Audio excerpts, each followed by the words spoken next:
नमस्कार दोस्तों, आज समाज में लोगों की ये सोच बन गई है कि सरकारी स्कूलों में ना बालक पढ़ दे ना मास्टर पढ़ान दे। लेकिन ज़्यादातर सोच उन लोगों की है जिन्होंने अपनी पूरी पढ़ाई सरकारी स्कूलों में करी, आज कामयाब ज़िंदगी जी रहे हैं और उनके बच्चे अच्छे प्राइवेट स्कूलों में पढ़ रहे हैं। लेकिन एक टाइम था जब हमारा देश आज़ाद हुआ, उस टाइम 80% से ज़्यादा आबादी हमारे गाँव की अनपढ़ थी। लेकिन उन अनपढ़ लोगों की एक बढ़िया सोच थी कि हमारे बच्चे पढ़ने चाहिए। उन्होंने स्कूल खोलने के लिए किसी ने ज़मीन दान करी, किसी ने कमरे दान करे, कमेटी बना कर स्कूल चलाए थे और उनके बच्चे इन स्कूलों में पढ़ कर बड़े बड़े अफसर बन गए। लेकिन इस पढ़े लिखे समाज ने ये सोचना छोड़ दिया कि इस स्कूलों में जिनमें आप पढ़ कर आगे बढ़े हैं, इनकी क्या समस्याएं हैं, आज के टाइम में क्या उनकी ज़रूरतें हैं, बच्चों को क्या समस्याएं हैं। उन्हें ये सोचना शुरू कर दिया कि ये सरकारी स्कूल केवल सरकार की जिम्मेदारी हैं। लेकिन जखोली के सरकारी स्कूलों की बात करें तो यहाँ पर एक परिवार ने स्कॉलरशिप शुरू करी है कि जो बच्चे बोर्ड की क्लासों में फर्स्ट, सेकंड, थर्ड आएंगे उनको इनाम दिया जाएगा और जो बच्चे मेरिट में आएंगे उन बच्चों को भी 500 रुपये की राशि से सम्मानित किया जाएगा। उनको शील्ड भी दी जाएंगी और सम्मान पत्र भी दिया जाएगा। मेवा सिंह काद्यान जो गांव के सरकारी स्कूल में पढ़े और गांव के सरकारी स्कूलों में अध्यापक भी रहे, उनके देहांत के बाद उनके परिवार के लोगों ने उनके नाम से एक स्कॉलरशिप शुरू की ताकि गांव के सरकारी स्कूलों में उनको सदा याद किया जाता रहे।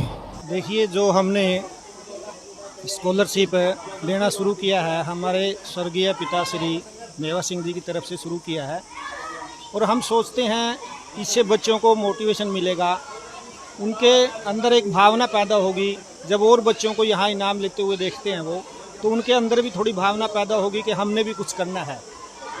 तो इसीलिए ये शुरू किया गया ताकि वो बच्चे इससे इंस्पायर होए और वो भी आगे बढ़े, पढ़ना शुरू करें। तो एक ये सोच के शुरू किया भी मेरा गांव है, गांव के बच्चे आगे बढ़े, इससे बड़ी खुशी और क्या हो सकती है।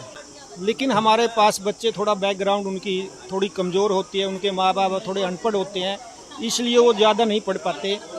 लेकिन प्राइवेट स्कूलों में जो बच्चे जाते हैं उनके माँ बाप पहले से ही तैयार होते हैं, माँ बाप पढ़े लिखे भी होते हैं। लेकिन सबसे ज़्यादा निर्भर करता है बच्चे पर। अगर बच्चा पढ़ना चाहे, जिज्ञासु हो, उसके अंदर कुछ सीखने की भावना हो, तो उसके लिए तो सरकारी स्कूल भी और प्राइवेट स्कूल भी दोनों बराबर हैं। कि हम यहाँ नहीं रह रहे हैं, लेकिन हम चाह रहे हैं कि गांव में सब उन्हें याद रखें कि वो इसी गांव से थे और छात्रों को सबको एक मोटिवेशन मिले कि हम भी कहीं ना कहीं स्टैंड कर सकते हैं, हमें भी कुछ ना कुछ, ये एक प्रिविलेज है। मतलब ये कोई हम वो नहीं करिए, इनकी मेहनत का एक प्रिविलेज है कि उनको एक एक्स्ट्रा वो है। मेहनत तो सब करते हैं, लेकिन बच्चों को थोड़ी बहुत मैं कहूँगी कि कहीं ना कहीं मोटिवेशन मिलती है इससे, और सभी स्कूलों में होना चाहिए। पहले हमारे सरकारी स्कूलों का बहुत ज़्यादा हमें प्राइवेट स्कूल नहीं थे। जिस टाइम मेरे पिताजी पढ़ा करते थे सिर्फ सरकारी स्कूल थे और उन्होंने HCS का एग्ज़ाम क्लियर किया था सरकारी स्कूल में पढ़ते हुए, मतलब सरकारी स्कूल से पढ़ के। तो मैं चाहती हूँ कि आगे भी ऐसे ही हमारे सरकारी स्कूल हों। आप और जगह चंडीगढ़ के सरकारी स्कूल देखिए, वहाँ पे सरकारी स्कूलों में एडमिशन नहीं मिलता, 90% अबव। मैं चाहती हूँ हमारे यहाँ के स्कूल भी ऐसे हों। टीचर्स से भी यही रिक्वेस्ट है कि वो और मेहनत कराएं, बच्चों को मोटिवेट करें। बस इतना ही कहना चाहूँगी कि इस हमारी तरफ से तो क्या है, ये तो एक छोटा सा इन बच्चों के लिए किया गया है कि ये ज़्यादा से ज़्यादा आगे बढ़ें, मोटिवेशन दें। ये जो शुरुआत की हमने इसलिए की है कि और लोगों को प्रोत्साहन मिले और लोगों को समझ आए कि सरकारी स्कूल में अगर हम गांव वाले, पंचायत है, अगर ये सब बच्चों को प्रोत्साहित करें तो लोग अपने बच्चों को सरकारी स्कूल में पढ़ाएंगे। अगर ऐसे समाज इस तरह की जो ये छात्रवृत्ति शुरू करी है, इस तरह की अगर हम अपनी स्कीम शुरू करें तो लोगों की सोच बदलेगी, बच्चों को प्रोत्साहन मिलेगा, बच्चे आगे बढ़ेंगे और एक बहुत अच्छा मतलब मोटिवेशन मिलेगा और भी बच्चे ये सोचेंगे कि हमें आगे बढ़ना चाहिए, मेहनत करनी चाहिए। 12 साल इस स्कूल में रही हैं, 12 साल की हमारी यादें, हमें ये भी नहीं पता कि हमारी 12वीं कब हो गई है, क्योंकि हमारा जो स्टाफ है इतना अच्छा है कि हमें यहाँ पे महसूस ही नहीं हुआ कि हम यहाँ स्कूल में पढ़ रहे हैं। बिल्कुल एक घर जैसा माहौल। हमारे जो टीचर्स हैं अभी आए हैं, पहले इतना अच्छा स्टाफ था भी, लेकिन जो कमी थी, लेकिन जो नया स्टाफ आई है उस स्टाफ ने हमारी जो कमी है वो पूरी कर दिया। ये स्टाफ इतना अच्छा है कि जो स्कूल है, स्कूल सारा ही चेंज हो गया है। इतना अच्छा स्कूल हमें कभी भी देखने को नहीं मिलता। जो आज प्रोग्राम किया गया है ये शायद ही किसी ने सरकारी स्कूल में किया होगा। ये स्टाफ जो हमारे लिए कर रहा है वो सभी बच्चों के लिए ऐसा ही करता रहे। हम लोग बहुत खुश नसीब हैं कि हमें ऐसे टीचर्स मिले, और ये हमें सिर्फ 6-7 महीने पहले ही इनका ट्रांसफ़र हुआ है, लेकिन बहुत अच्छे पढ़ाते हैं, बहुत अच्छे टीचर्स हैं। हमें हमारा स्कूल बहुत अच्छा लगता है क्योंकि ये हर विद्यार्थी को आगे बढ़ने की प्रोत्साहन देता है। मैं सीमा देवी आपका ग्रामीण भूमि चैनल पर स्वागत करती हूँ। अगर गवर्नमेंट स्कूल को लेके चले तो यहाँ पर बड़ी नेगेटिव थिंकिंग रखते हैं लोग, और जो ये गलत है। हमारा एक समय हुआ करता था जब गवर्नमेंट स्कूल ही थे, और मानना ये है कि इस टाइम पे कि जो टीचर्स होते हैं ना वो पढ़ाते हैं और ना बच्चे पढ़ते हैं। ये सोचा हमारी बहुत ज़्यादा गलत है। जब हम यहाँ आके देखेंगे जब भी पता लगेगा। मेरे पापा भी एक आर्मी ऑफिसर थे और मैं वहाँ उनके साथ बहुत से बड़े बड़े स्कूलों में पढ़ी हूँ, लेकिन यहाँ जब आने के बाद मैंने कंपैरिजन किया है, बहुत ज़्यादा जो है चेंजेस हैं, हर फैसिलिटीज़ है। मतलब ये हम कह ही नहीं सकते कि जो प्राइवेट स्कूल है वो गवर्नमेंट स्कूल से अच्छे हैं। ये हमारी बहुत ज़्यादा गलत सोच है। और टीचर्स बहुत अच्छे होते हैं गवर्नमेंट स्कूल में। हमारा मानना होता है कि जो टीचर्स है वो पढ़ाते नहीं है बिल्कुल। एक फ्लॉ में हम कह देते हैं कि लो लेवल के हम इनको कहते हैं, लेकिन ऐसा कुछ भी नहीं है। इनका लेवल देखने के बजाय उनके पढ़ाने का हमें तरीका देखना चाहिए। जो उनके साथ वो हमसे बिहेव करते हैं उन चीज़ों को देखना चाहिए। यहाँ पर जो टीचर्स होते हैं गवर्नमेंट स्कूल में, एज अ फ्रेंडली उनसे हम बच्चों से बात करते हैं और उनकी प्रॉब्लम्स को सॉल्व करते हैं। और हमारा स्कूल भी ये देखने के योग्य है जी। ये प्राइवेट स्कूल भी इसके सामने कुछ नहीं है जी, बिल्कुल जी। 3 लड़कियां जी, तीनों फर्स्ट आई हैं और बहुत खुशी है मेरा मन में।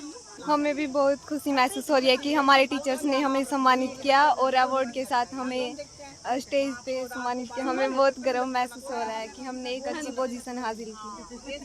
पहले तो मुझे लगता था कि गवर्नमेंट स्कूल में कोई पढ़ाई नहीं है, लेकिन मैं जब से आई हूँ ना स्कूल में तो काफ़ी चेंजेस मैंने देखे हैं प्राइवेट और गवर्नमेंट स्कूल में। और टीचर्स ने भी बहुत मेहनत की है, और सबसे ज़्यादा मुझे लगता है क्रेडिट पेरेंट्स को जाता है, क्योंकि पेरेंट्स जब तक नहीं टोकते ना बच्चे को कि तू पढ़, जब तक हम पढ़ते ही नहीं है। और टीचर्स ने भी मेहनत ही की है, मतलब पेरेंट्स के सम्मान है ये भी। नौकरियां सारे सरकारी चाहते हैं और पढ़ाई सारे प्राइवेट चाहते हैं। क्यों, ऐसा क्यों है? अगर हमारा बच्चा सरकारी में पढ़ेगा तो सरकारी बच्चा टीचर का नाम रोशन करेगा, गांव का नाम रोशन होगा, उससे बच्चों को सीखने को मिलता है। अभी जैसे अभी यहाँ पर देखो, अभी स्कॉलरशिप है, स्कॉलरशिप से अभी बच्चों को पता लग गया भाई यहाँ पर हमारे को इनाम भी दिया जाएगा। खुशी होती है इससे जाहिर, और खुशी से बच्चे क्या है उनको और दूसरे बच्चों को प्रोत्साहन करते हैं। स्कॉलरशिप स्टार्ट की गई है। श्री मेवा सिंह जी काद्यान जो है उनके नाम से, उनके सुपुत्रों ने दोनों स्कूलों के अंदर बॉयज़ और गर्ल्स में जो है ये छात्रवृत्ति योजना की शुरुआत की है, जिसमें प्रथम आने वाले बच्चों को बोर्ड में स्कूल का जो प्रथम छात्र है उसको 5100, 4100 और 3100 रुपये की प्रोत्साहन राशि दी गई है। और ये बच्चों को काफ़ी हद तक मोटिवेट करेगी और भविष्य में भी जो है ये योजना जो है विद्यार्थियों के लिए लाभकारी साबित होगी। ग्रामीण भूमि के दर्शकों का नमस्कार। जिस प्रकार से जैसे आज स्कॉलरशिप के बारे में आपने पूछा, तो ये बहुत बढ़िया पहल है, और जो भी पढ़े लिखे लोग हैं सभी से आह्वान करते हैं कि भाई इस प्रकार की चीज़ों को प्रमोट करें। इससे बच्चों को बहुत ज़्यादा प्रोत्साहन मिलता है, और सभी से ये प्रार्थना भी है कि आकर के देखें जिस प्रकार का इन्वायरमेंट, जिस प्रकार के टीचर, जिस प्रकार का हमारा यहाँ कार्य है वो आप उसमें देखें आकर के। उसके बाद आप बच्चों के बारे में डिसीजन करें कि आप कहाँ पढ़ा सकते हैं। प्राइवेट स्कूलों में देखा दाखी आधे पेरेंट्स का तो ऐसा उनके पास मतलब फाइनेंशियल सिचुएशन भी ऐसी नहीं है कि वो फीस दे सकें, लेकिन उसके बाद भी देखा दाखी जा रहे हैं दूसरी जगह, और बाद में उनको पछतावा भी होता है कि ये चीज़ जो है ख़राब थी। सरकारी स्कूलों की तरफ सभी से आह्वान करते हैं कि आएँ इनको, क्योंकि आपकी संपत्ति है, ये आपके गांव की संपत्ति है और आपके बच्चों के भविष्य बनाने की जगह है, तो इसके ऊपर सभी ध्यान दें। मेवा सिंह काद्यान स्कॉलरशिप योजना के नाम से जो शुरू की गई है, ये गांव जखोली के दोनों स्कूलों में, जो government senior secondary school boys और government senior secondary school girls है, उन सब में रहेगी दोनों स्कूलों में। और +2 के बच्चे के जो फर्स्ट सेकंड थर्ड रहेंगे उनको क्रमशः फर्स्ट बच्चे को 5100 रुपये, सेकंड बच्चे को 4100 रुपये और थर्ड बच्चे को 3100 रुपये। इसी तरीके से मैट्रिक में जो बच्चा फर्स्ट सेकंड और थर्ड रहेगा उसको भी इसी क्रम में 5100, 4100 और 3100 रुपये दिए जाएंगे। अलग अलग रहेंगे। ये बॉयज़ स्कूल के लिए अलग रहेंगे, गर्ल्स स्कूल के लिए अलग रहेंगे। और साथ में इसमें एक चीज़ और ऐड की गई है, जो बच्चा इन दोनों स्कूलों से डिस्ट्रिक्ट लेवल पे फर्स्ट आएगा बोर्ड के एग्ज़ाम में, उस बच्चे के लिए 31,000 रुपये रहेंगे। और जो बच्चा स्टेट में फर्स्ट आएगा इन दोनों स्कूलों से, उस बच्चे के लिए 51,000 रुपये जो प्राइज़ है, जो स्कॉलरशिप है, वो रहेगी।